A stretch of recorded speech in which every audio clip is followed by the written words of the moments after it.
नमस्कार दोस्तों, स्वागत है आप सभी का आज की ब्यूटीफुल पोयम जिसको हमने लिया है क्लास 9th की बुक बिहाइव से। Poem number 3, rain on the roof. Rain जैसा कि आप सब जानते हैं वर्षा को कहते हैं। ऑन द रूफ छत के ऊपर वर्षा। जब छत के ऊपर वर्षा पड़ती है तो उस समय क्या क्या होता है, ओएटस किनी इस पोयम के माध्यम से हम सबको बता रहे हैं। सबसे पहले हम इसका ब्रीफ स्केच देखेंगे। When the sky is covered with dark clouds and it starts raining. जब आकाश घने बादलों से घिरा होता है और बारिश होने लगती है। Have you ever listened to the patter of soft rain on the roof. तो क्या आपने बारिश की बौछार की टप-टप कभी अपनी छत पर सुनी है? What thoughts flashed through your mind as you heard this melody of nature? जब प्रकृति के इस मधुर गान की आवाज़ आप सुनते हैं तो आपके मन मस्तिष्क में कैसे विचार कौंधते हैं? Read the poem to find out what the poet dreamed of while listening to the rain. बारिश को सुनते हुए कवि किस सपनों में खो जाता है, यह जानने के लिए इस कविता को पढ़िए। चलिए फर्स्ट स्टैंजा को स्टडी करते हैं और देखते हैं कि इसका क्या मतलब है। When the humid shadows hover over all the starry spheres and the melancholy darkness gently weeps in rainy tears, what a bliss to press the pillow of a cottage chamber bed and lie listening to the patter of the soft rain overhead. तो दोस्तों सबसे पहले जो हमारे difficult word हैं उनके meaning clear कर लेते हैं। जैसे इसमें आया है ह्यूमिड शैडोज़, तो ये जो ह्यूमिड शब्द लिया गया है ये ह्यूमिडिटी से लिया गया है, जिसका अर्थ होता है नमी से भरे हुए। शैडोज़ बादल, यानी ह्यूमिड शैडोज़ को हम बोलेंगे बादल। Okay. Hover HOVER, hover means हो जाएगा मंडराते हैं। स्टेरी स्पेयर्स जो एक वर्ड आया है सेकंड लाइन में, स्टेरी स्पेयर्स का मतलब है आकाश, जहाँ स्टार होते हैं। स्पेयर माने जो हमारा खाली जो आसमान है सितारों से भरा हुआ, यानी उसको हम आकाश कहते हैं। तो स्टेरी स्पेयर्स का मतलब यहाँ आकाश हो जाएगा। एंड द मेलंकली, मेलंकली का मतलब हो जाएगा उदास। ठीक है, ओके। डार्कनेस मीन्स अंधकार है। Gently weeps in rainy tears, तो यहाँ पर जेंटली का मतलब है धीरे धीरे। ओके, जेंटली मीन्स हो जाएगा धीरे धीरे। इसके बाद आया है ब्लिस, ब्लिस का मतलब हो जाएगा परम आनंद। ओके, और फिर इसके बाद आया है कॉटेज चैम्बर, यानी कुटिया है उसका कमरा, उसको कॉटेज चैम्बर बोलेंगे। और ओवरहेड का मतलब हो जाएगा सिर के ऊपर। तो एक बार फिर से पढ़ लेते हैं। When the humid shadows hover over all the starry spheres, यानी इसका मतलब हो जाएगा जब पूरे आकाश में बादल छाए हुए हों। And the melancholy darkness gently weeps in rainy tears, और गहरा उदास अंधकार वर्षा के रूप में आंसू बहाकर धीरे धीरे रोता हो। Gently weeps in rainy tears, धीरे धीरे रोता हो। What a bliss to press the pillow of a cottage chamber bed, कुटिया के कमरे में लगे बिस्तर के तकिए को सिर से दबाना। And lie listening to the patter of the soft rain overhead, और लेटे हुए अपने सिर के ऊपर छत पर कोमल वर्षा की टपटपाहट सुनना कितना परम आनंद देता है। यानी मैं हिंदी में एक बार फिर से क्लियर कर देता हूँ।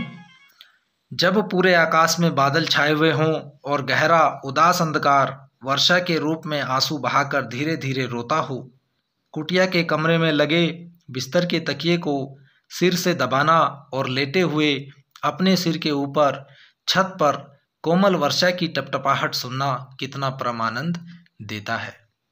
तो दोस्तों ये फर्स्ट स्टैंजा था जो आपको क्लियर हो गया होगा।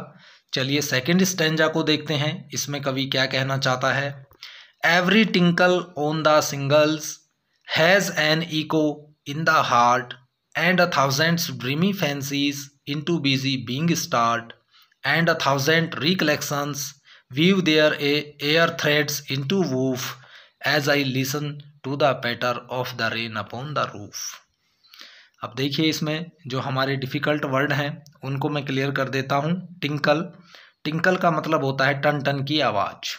जो टिंकल होती है उसको हम टन टन की आवाज़ कहते हैं। जो सिंगल्स वर्ड इसमें यूज़ किया गया है इसके लिए आता है आयताकार लकड़ी की जो टाइलें होती हैं उनको सिंगल्स कहते हैं। इको, इको का मतलब होता है जब आप किसी कमरे में जाकर ज़ोर से कोई आवाज़ लगाते हैं तो आवाज़ गूंज कर आपको सुनाई देती है, तो इसको इको कहते हैं, यानी आवाज़ की गूंज। ओके। फैंसीज, फैंसीज का मतलब हो गया कल्पनाएं। बिजी बीइंग, यानी यहाँ पर बिजी बीइंग का जो अर्थ होगा वो माइंड से है, यानी मस्तिष्क है। ओके। रिकलेक्शंस का मतलब हो जाएगा स्मृतियाँ। वूफ, वूफ का मतलब हो जाएगा ताना बाना। ओके। तो every tinkle on the shingles has an echo in the heart, इसका मतलब हो जाएगा छत पर लगी लकड़ी की आयताकार टाइलों पर वर्षा की बूंदों की टप टप की आवाज़ हृदय में सुनाई देती है। Okay. And 1000 dreamy fancies into busy being start, यानी मस्तिष्क में, ठीक है, जैसे ही मैं छत पर वर्षा की टप टप सुनता हूँ मस्तिष्क में हजारों स्वप्निल कल्पनाएं शुरू हो जाती हैं। Weave their air threads into woof as I listen to the patter of the rain upon the roof. तो यहाँ पर कवि कहता है और हजारों स्मृतियाँ वायु रूपी धागों से ताना बाना बुनती हैं। एक बार फिर से समझ लीजिए। छत पर लगी लकड़ी की आयताकार टाइलों पर वर्षा की बूंदों की टप टप की आवाज़ हृदय में सुनाई देती है, या आवाज़ की गूंज हृदय में सुनाई देती है। जैसे ही मैं छत पर वर्षा की टप टप सुनता हूँ मस्तिष्क में हजारों स्वप्निल कल्पनाएं शुरू हो जाती हैं और हजारों स्मृतियाँ वायु रूपी धागों से ताना बाना बुनती हैं। ये सेकंड स्टैंजा है। आइए थर्ड स्टैंजा को देखते हैं। थर्ड स्टैंजा में पोएट क्या कहना चाहता है। Now in memory comes my mother as she used in years agone to regard the darling dreamers ere she left them till the dawn. Oh I feel her fond look on me as I listen to this refrain which is played upon the singles by the patter of the rain। तो यहाँ पर Aegon जो word use किया गया है ये बीते हुए समय के लिए प्रयोग किया गया है। एर जो वर्ड आया है, एर का मतलब होता है पहले, और डॉन वर्ड जो शब्द आया है इसका मतलब होता है उषा काल यानी प्रातःकाल, जिसे हम ब्रह्म मुहूर्त भी कहते हैं। इसके बाद आता है फोंड, फोंड लुक का मतलब हो जाएगा स्नेहमयी, और जो लिस्ट वर्ड यूज हुआ है इसका मतलब है लिसन, यानी यहाँ शॉर्ट फॉर्म में यूज किया गया है लिसन यानी सुनना, ठीक है। और इसके बाद रिफ्रेन, यानी रिफ्रेन का जो अर्थ होता है वो जो हमारा ये पद्यांश है, तो इसका जो अंतिम गीत का अंतिम जो पद्यांश है उसको रिफ्रेन कहते हैं। लिस्ट टू दिस रिफ्रेन आया है ना, यानी लिसन टू दिस रिफ्रेन, तो यहाँ लिस्ट जो है ये शॉर्ट फॉर्म में यूज़ किया गया है, यानी मैं इस पद्यांश के इस गीत के अंतिम पद्यांश को जो सुनता हूँ जो छत की आयताकार टाइलों पर वर्षा की बूंदों से सुनाई देता है, ठीक है। अब आप देखिए now in memory comes my mother, तो अब मुझे मेरी माँ की याद आती है। As she used in years agone, जैसे विगत वर्षों में वह मेरे प्रिय सपनों में आया करती थी, ठीक है। To regard the darling dreamers ere she left them till the dawn, और उषा काल से पूर्व मुझे छोड़कर चली जाती थी। एर पूर्व या पहले, उषा काल से पहले मुझे छोड़कर चली जाती थी, ठीक है। Oh I feel her fond look on me as I list to this refrain, जैसे मैं वर्षा की आवाज़ को छत की टाइलों पर वर्षा की टपटपाहट से उत्पन्न होती है सुनता हूँ, ठीक है। मुझे अनुभव होता है कि मेरी माँ अपनी स्नेहमयी दृष्टि से मुझे देख रही है। तो देखिए अंतिम पद्यांश में ये क्लियर किया गया है कि पोएट के सामने अब उसकी माँ उसके सपनों में जैसे आती है, उसको वो नज़र आने लगती है जैसे कि वो विगत वर्षों में भी आया करती थी, और बड़े ही स्नेहमयी आँखों से, बड़े स्नेहमयी अंदाज से उसको देखा करती थी, और उषा काल होने से पूर्व वह चली जाती थी।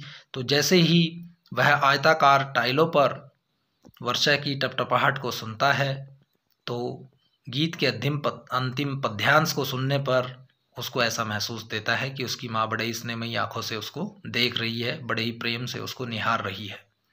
तो ये पोयम थी जिसको कोएटेस किन्नी ने कंपोज किया है। बहुत ही सुंदर पोयम है। उम्मीद करता हूँ आपको पोयम पसंद आई होगी। यदि पोयम अच्छी लगी हो, ये एक्सप्लेनेशन अच्छा लगा हो, तो दोस्तों वीडियो को लाइक करें, शेयर करें, कमेंट करें और चैनल को सब्सक्राइब करना ना भूलें। मिलते हैं फिर अगली वीडियो में, तब तक के लिए थैंक यू सो मच।